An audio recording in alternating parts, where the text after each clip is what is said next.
So, because it's a win-win situation, isn't it? If I have a customer, for example,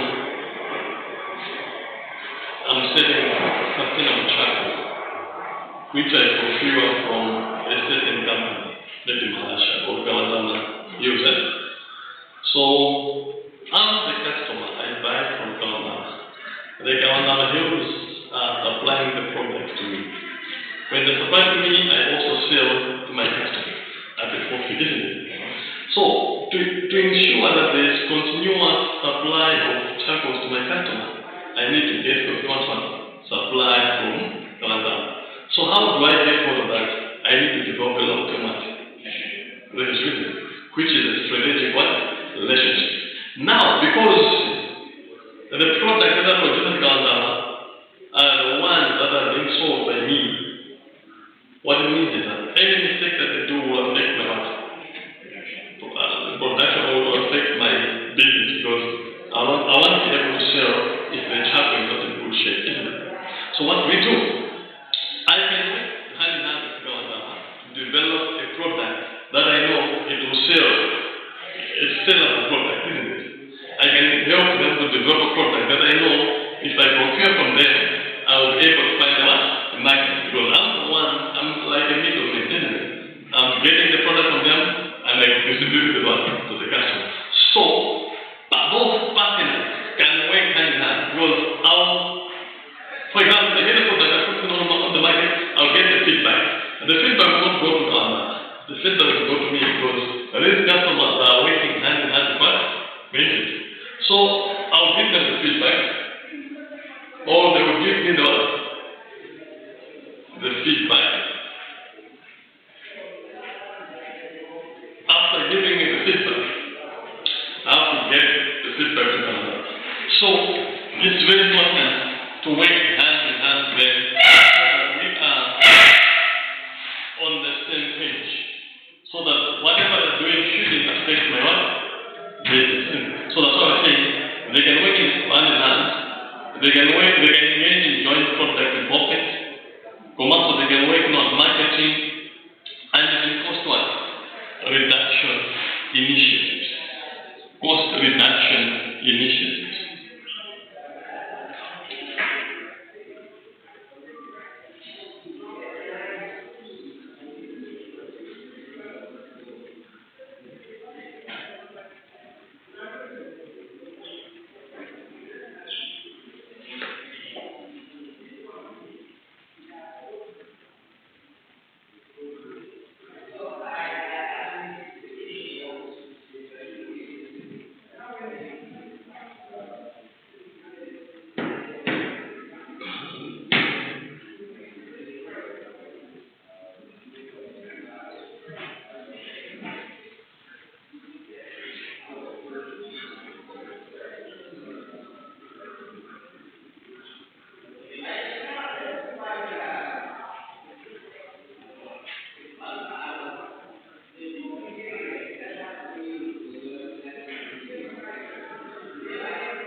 So that's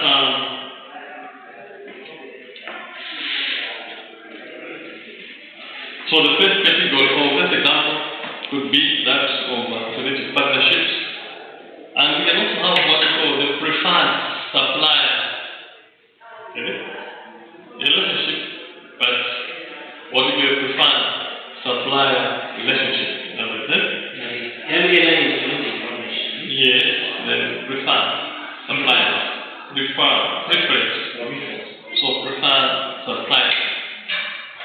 So apart from going for a strategic relationship, you can just have a preferred supplier and develop a connection, or in other words, you will not have a formal connection, but you just have to identify some suppliers that you feel you can be buying from them. So I think preferred suppliers are those selected by the buying organization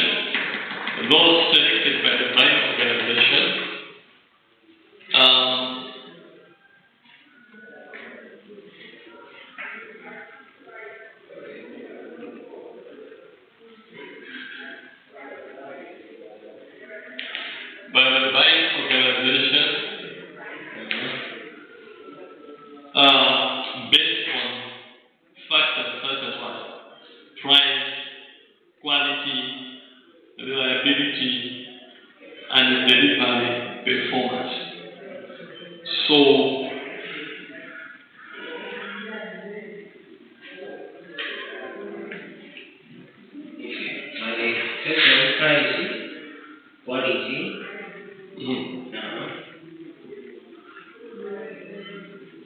so clients, client quality, reliability,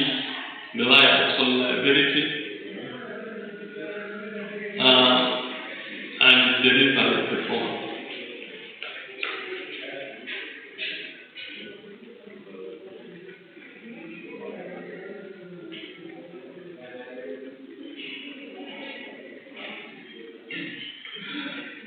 So I think organizations, so based on you are the buyer organization looking for suppliers and you go on the market, you identify suppliers, you interact with them, you study them, you look at their backgrounds, experience, expertise, the quality of the product, and how they're pricing. And you get the target to them. Say, this is the right supplier I'm looking for. They're reliable. Every time I want product, they're able to give me. Every time I want a discount, they're able to give me. The products are of high quality. If they want to, in terms of delivery, they don't frustrate the customer. So what we do, these are the best suppliers that we have. We can prefer these suppliers. So you identify them based on these factors that are applying, and then you say, okay, let's enter into a contract or agreement. So organizations often enter into contract or agreement with preferred suppliers. So they will enter into agreement with these preferred suppliers to ensure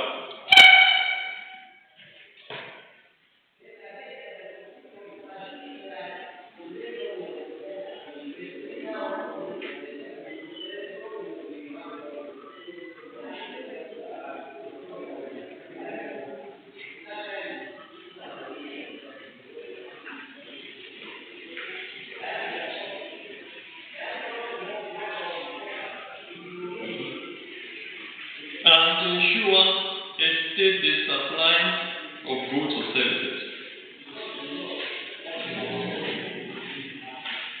A steady supply of goods or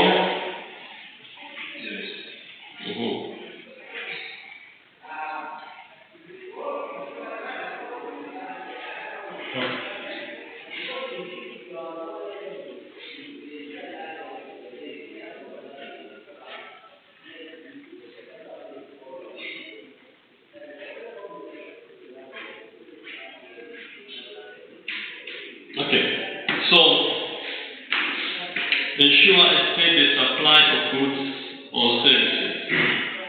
So that's about the prefer. So you just say, okay, many business angles I would prefer to make a program about the standard to my suppliers. You see?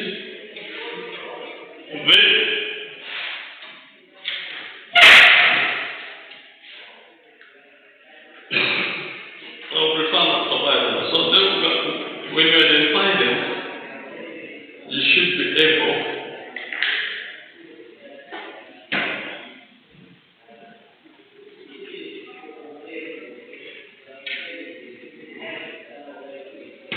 so you identify this preferred supplier so that you're able to have a steady supply of goods. The other relationship that can exist is a what? Tactical what? Supply relationship, a tactical one.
are those used for specific short-term requirements. Okay.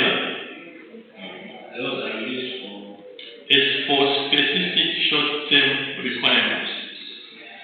Or requirements.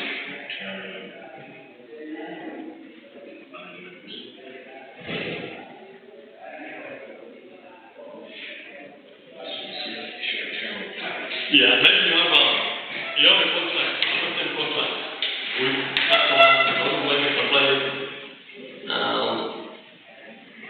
1,000 bags of cement, then you need to have suppliers. You can just contact the suppliers. During this, you are buying a supplier within 2 months. So you say, okay, within these 2 months, the people that can give me the product that I'm looking for are these. So the moment you identify them, you start now what?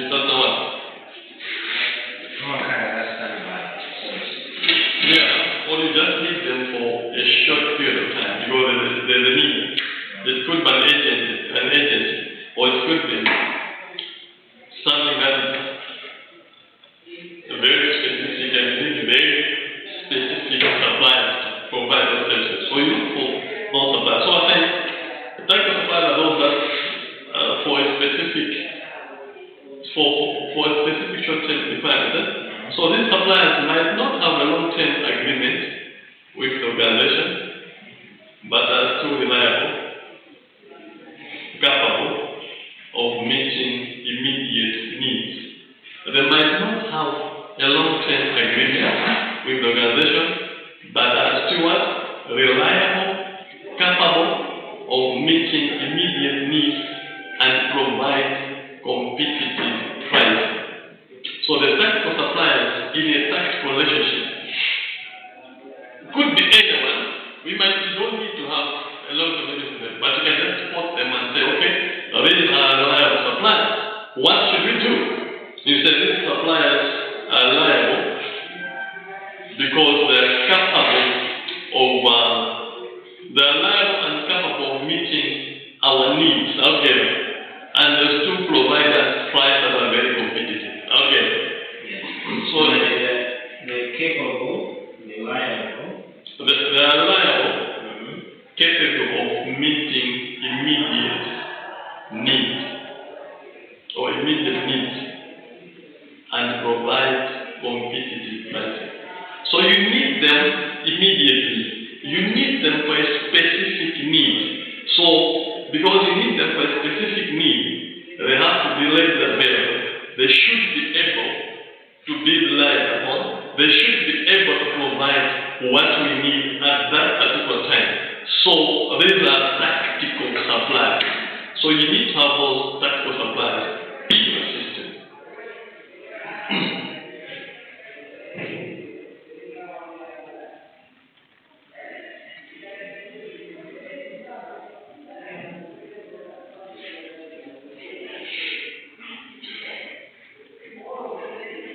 Now, apart from what the relationship I've talked about, we can also have what we call transactional suppliers.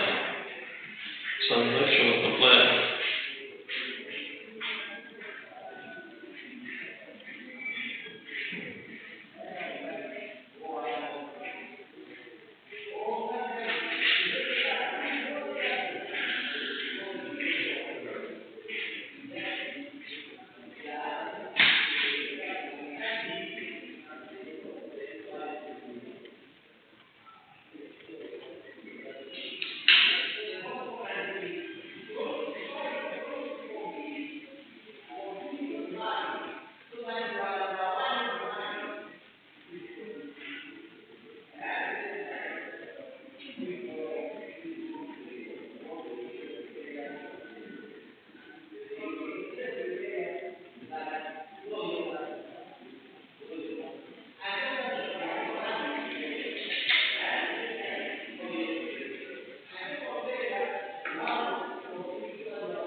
So what are these transactional suppliers?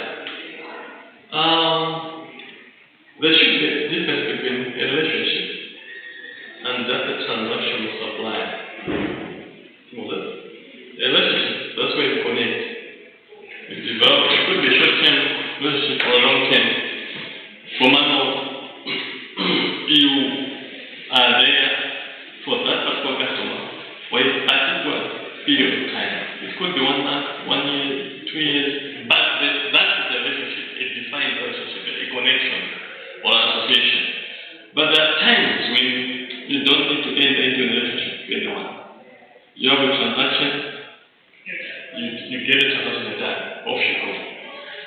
So these transaction suppliers are used for one-time or occasional purchases. Again, if you buy from them today, after 2 years you go back to them and say, okay,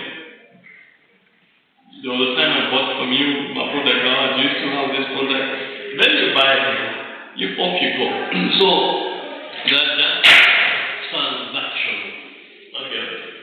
And we may not rely on them.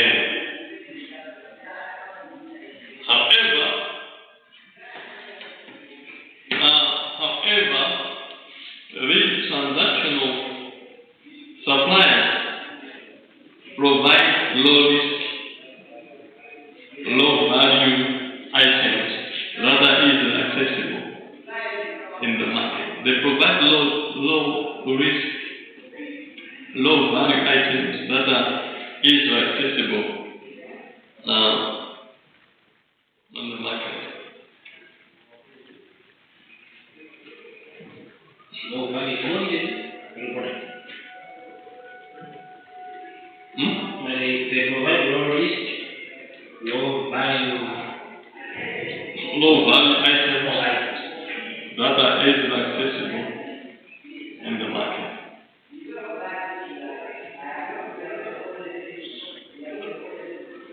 So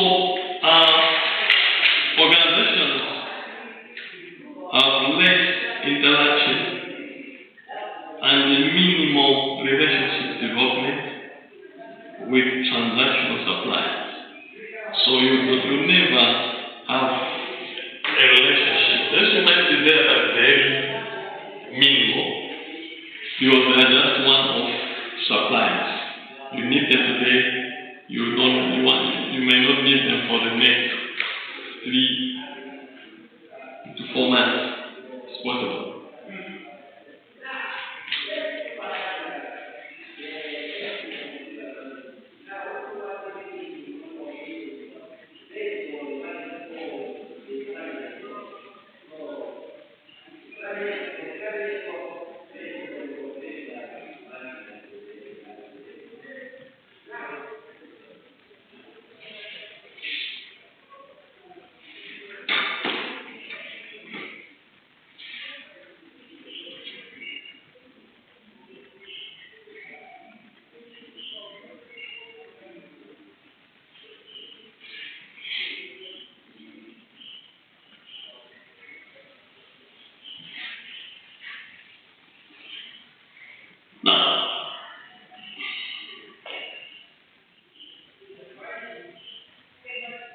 Now let's look at planning. We've looked at some of the examples of these relationships.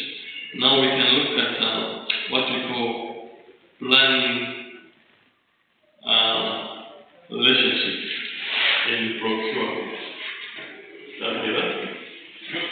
Planning relationships in procurement.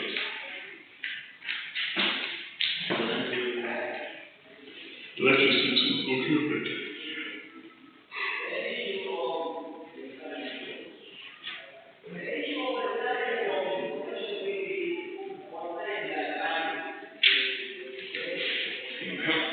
It's very important to make a plan about your relationship in a procurement environment. So when we talk of planning relationship in procurement, planning relationship in procurement refers to the coordination and collaboration between the buying organization and the suppliers. Okay?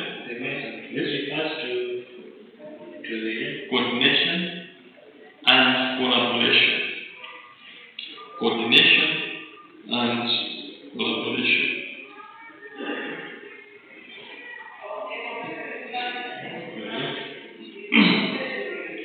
Coordination and collaboration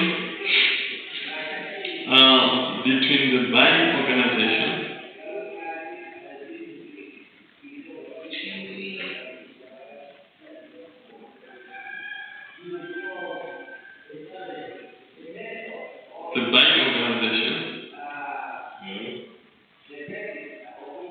and the suppliers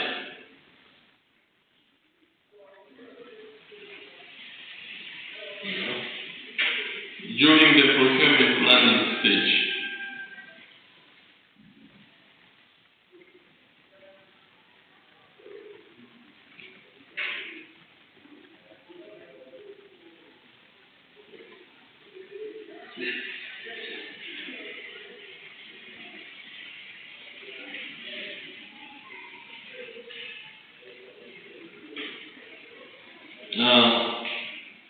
During the procurement planning stage. Now, this relationship that we develop in procurement involves sharing information, setting expectations. So the relationship we're talking about, where the buying company and the supplier have to go into, they have to collaborate, they have to coordinate whenever they're planning their procurement process. Involves what you call sharing information, setting expectations,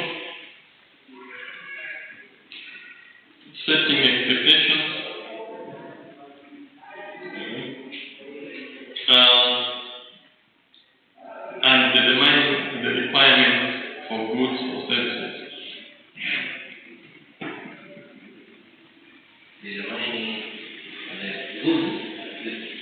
Determining the requirements for goods or services.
There are a number of activities.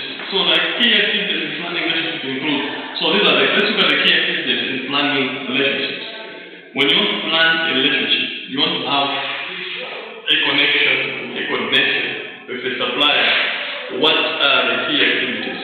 One is planning. Key activities in the planning relationship. In planning relationships.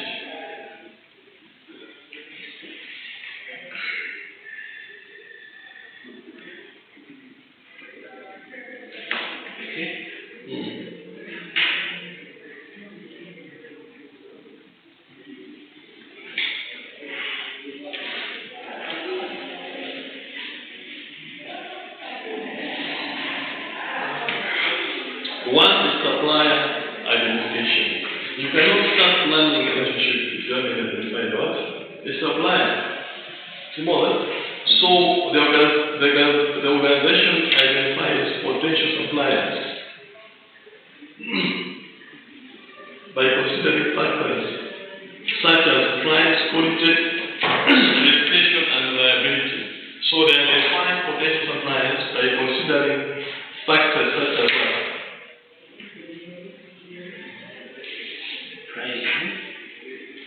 such as price, Quality. price, quality, identification, and reliability. Only some makeup is your type. Huh? That's all. Education. You are class. Huh? You are class. Yes, sir. Jangan orang berapa banyak. The other one is the other one. Okay, that's one. We didn't do that also. We still have a lot of work. Seriously?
So what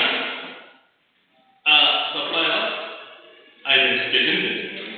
So you have to organization has to identify potential suppliers by considering factors such as price, quality, reputation, and reliability.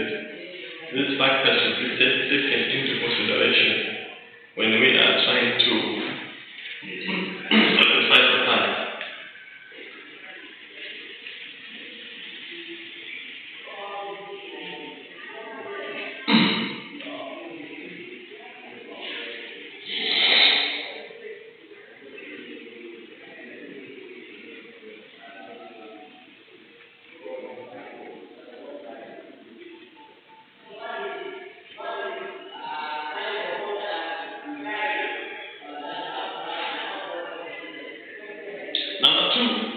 Is supplier assessment. So before you develop a relationship in procurement, identify suppliers and then assess the supplier. An assessment, so the organization evaluates potential suppliers. So assessment and evaluation of potential suppliers to ensure they meet organizational requirements, isn't it? This is So the organization evaluates potential suppliers to ensure they meet the organization's requirements. evaluate potential. So they meet the organization's requirements.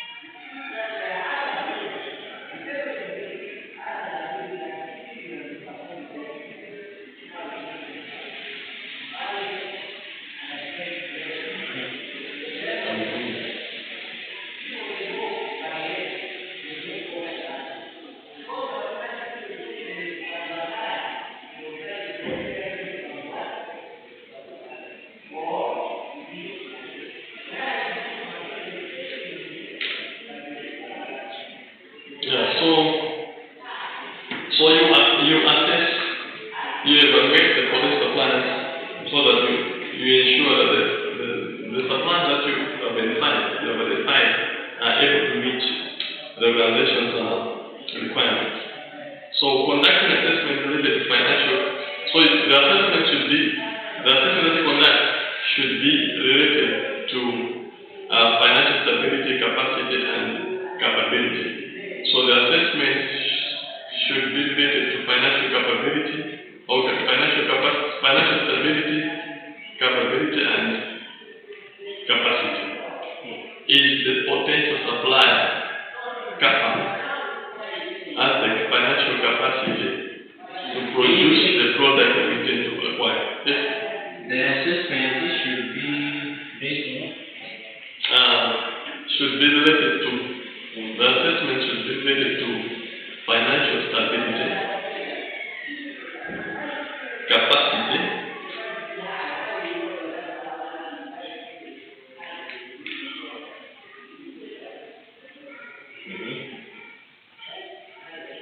and capability.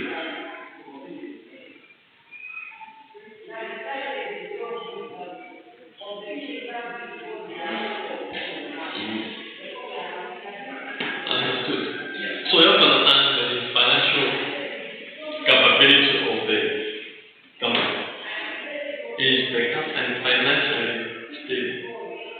Why should you look for financial stability of the supplier? You want to buy from the supplier, and you want the supplier to be financially stable. Why? to see the life balance. If they continue producing the product, if they have the money to buy raw materials for the product that they intend to acquire it. If they don't have money, if the amount of money they have is not sufficient, it means they won't buy enough raw materials. They will compromise the quality. They may compromise the quality. Apart from that, you also need material value. If they don't have money, they want to deliver the product, because they can't find the vehicle to deliver or whatever the case. So that has to be considered accordingly.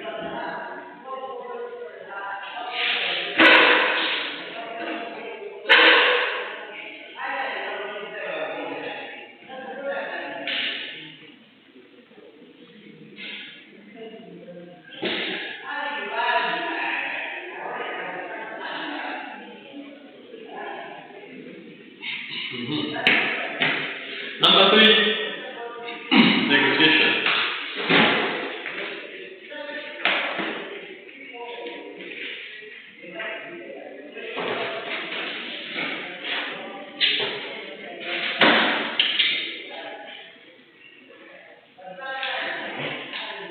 Number 3 is negotiation.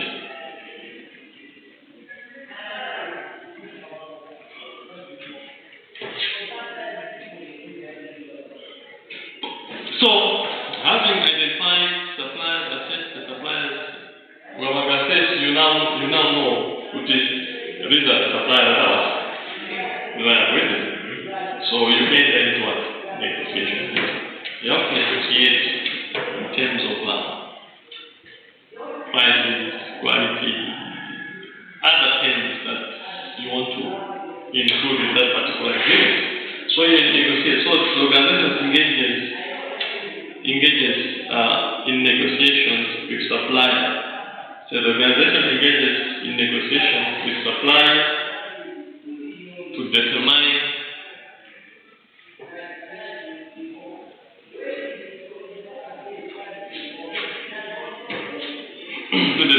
pricing,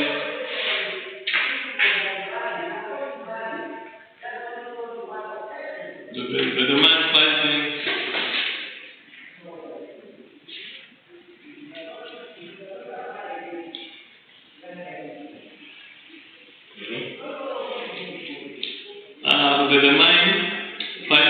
terms and conditions that meet both parties.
So organizations and suppliers formalize their agreement through contract and purchase order.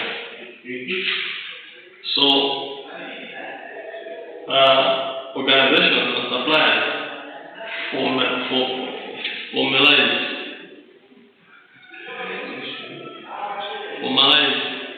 formalize their agreements. So the organizations and suppliers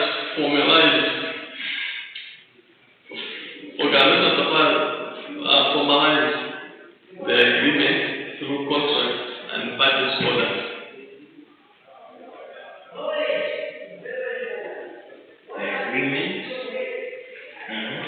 Through contract or purchase orders. Purchase orders.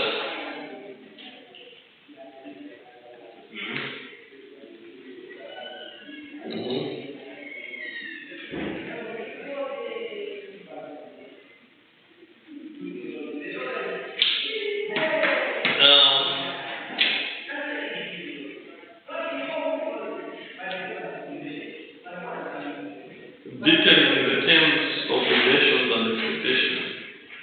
Detailing the terms, obligations, and expectations. Detailing the terms. Detailing the terms, obligations, and expectations.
So contracting should be the next step.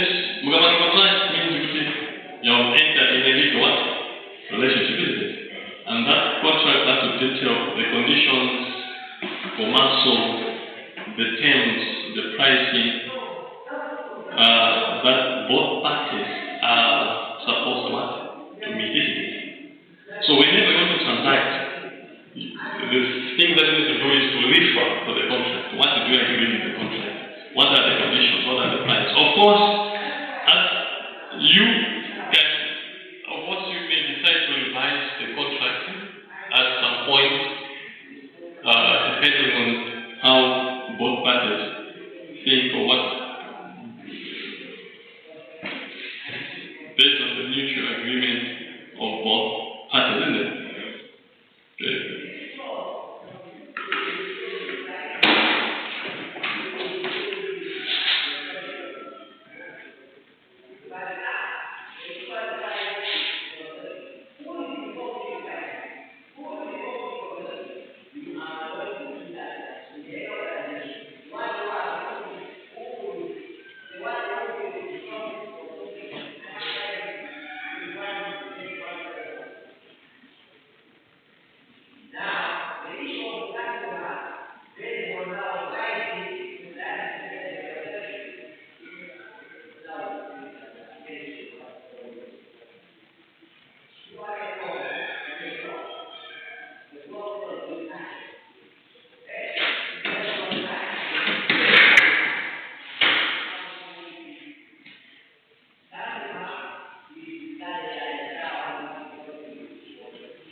Okay.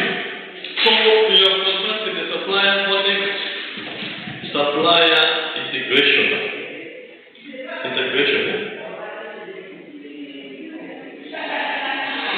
Integral. So integration. Integration.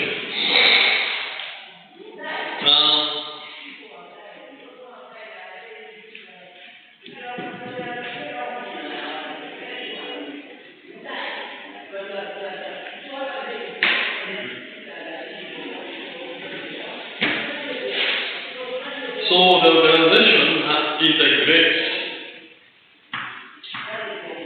suppliers into procurement planning processes. The organization integrates suppliers into its procurement planning processes.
So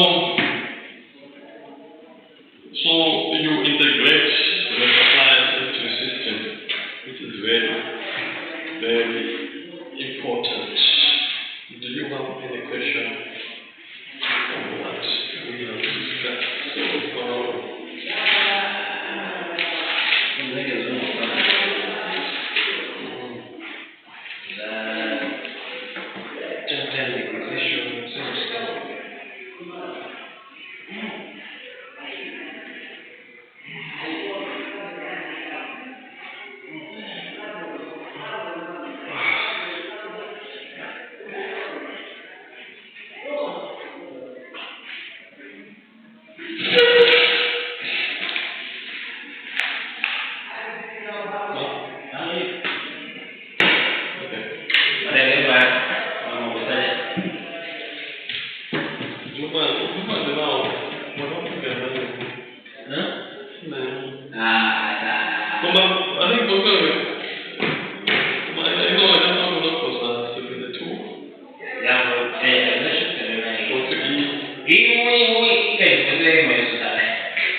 Yeah. I'm not sure about Direction. yeah. I think what is that? What about thanks my country? No, come on, come on, I mean, I'd like to know kind of my country. Lagi ada ways di dalam mana kalau kata bapak tu mungkin ada mereka mau cinta kandidat ini mereka mau jadi di sosial.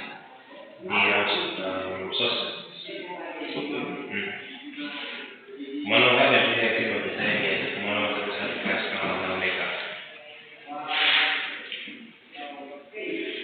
For one day. Ini mama free any given time. Ini buat kami step masalah. Jadi apa nak pengen tahu itu. I think ini boleh ya tak tu dah kerasa tak semua. I mean nak kira dulu yang mana ya. Jadi buat. Jadi buat ini jadi sekarang ini. Okay. Ini sosial.